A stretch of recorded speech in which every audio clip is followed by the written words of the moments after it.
Des magasins de producteurs prisés, mais aussi une agriculture biologique qui connaît un fort engouement. Nous en parlons avec le nouveau président de la Fédération nationale de l'agriculture biologique, un président de Sévrien. Bonjour Guillaume Rioux. Bonjour. Alors vous avez du travail en perspective puisque le gouvernement vient d'annoncer le déblocage d'1,1 milliard d'euros pour cette filière. Comment faut-il utiliser cet argent en priorité selon vous ? Tout d'abord, moi je voudrais saluer cet objectif gouvernemental, mais c'est du travail en perspective pour les 4 années qui nous restent, jusqu'en 2022, fin de la mandature du président de la République. Ça veut dire qu'aujourd'hui, nous sommes à 1 800 000 hectares en France, aller à 15% de la SAU, alors que nous sommes aujourd'hui à 7% de la surface agricole utile dans notre pays. Passer à 15%, ça veut dire doubler les surfaces. Ça veut dire convertir massivement 500 000 hectares par an pendant 4 années successives. Donc c'est un vrai challenge. Et les convertir, mais par idéologie ou avec l'appât du gain? Non, il n'y a plus d'idéologie dans notre métier, il y en a eu. Alors on a encore un cortège de valeurs important, au sein duquel on remet l'homme en position centrale. Mais ce n'est pas de l'idéologie, c'est avant tout de l'économie. Aujourd'hui, on est sur un marché croissant de 20% par an.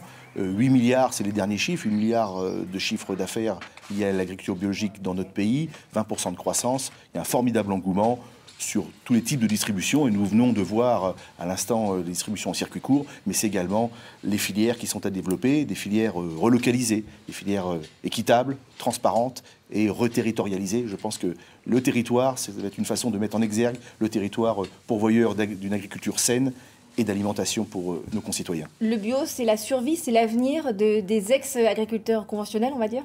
Oui, effectivement, on est dans le cadre, vous l'avez bien compris, dans notre pays, d'un changement de modèle agricole, une transition agricole qui doit s'opérer pour de multiples raisons. Des raisons économiques, des raisons sociales, sociétales, de demande citoyenne, et puis des raisons environnementales, bien évidemment. Est-ce que ces nouveaux agriculteurs, cette nouvelle tendance pour le bio, ça vous fait davantage adhérents, vous, pour votre fédération ?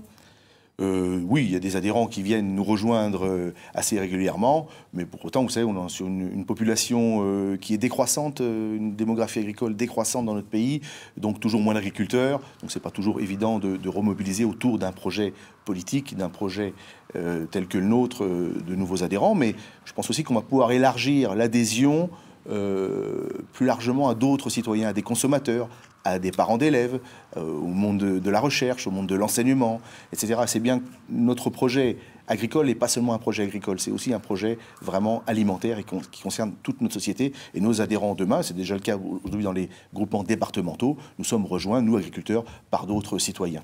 Merci Guillaume Rioux, et je rappelle que vous êtes le nouveau président de la FNAB et c'est pour un mandat de 4 ans a priori. Merci beaucoup.